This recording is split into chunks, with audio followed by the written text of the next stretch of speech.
ত্রয়োদশ জাতীয় সংসদ নির্বাচনকে সামনে রেখে রংপুরে নির্বাচনকালীন দায়িত্ব পালনে সাংবাদিকদের জন্য বিশেষ প্রশিক্ষণ কর্মসূচির আয়োজন করা হয়েছে। বৃহস্পতিবার সার্কিট হাউজে অতিরিক্ত জেলা প্রশাসক মোহাম্মদ রমিজ আলম এই প্রশিক্ষণের উদ্বোধন করেন। প্রশিক্ষণে নির্বাচনকালীন সময়ে সাংবাদিকদের জন্য প্রণীত নীতি নির্ধারণী নিয়মাবলী, পেশাগত দায়িত্ব ও নৈতিকতা, পাশাপাশি নিরাপদে সংবাদ সংগ্রহের বিভিন্ন দিক তুলে ধরা হয়। প্রশিক্ষকরা বলেন, সুষ্ঠু ও নিরপেক্ষ নির্বাচন নিশ্চিত করতে দায়িত্বশীল সাংবাদিকতা এবং সাংবাদিকদের নিরাপত্তা অত্যন্ত গুরুত্বপূর্ণ।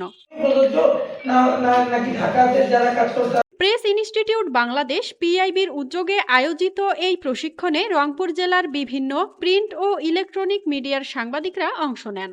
2 দিনব্যাপী এই প্রশিক্ষণ কর্মসূচির মাধ্যমে নির্বাচনকালীন সাংবাদিকতার মান আরও উন্নত হবে বলে আশা প্রকাশ করেন আয়োজকরা। মাজহাবিন মৌ, RNB।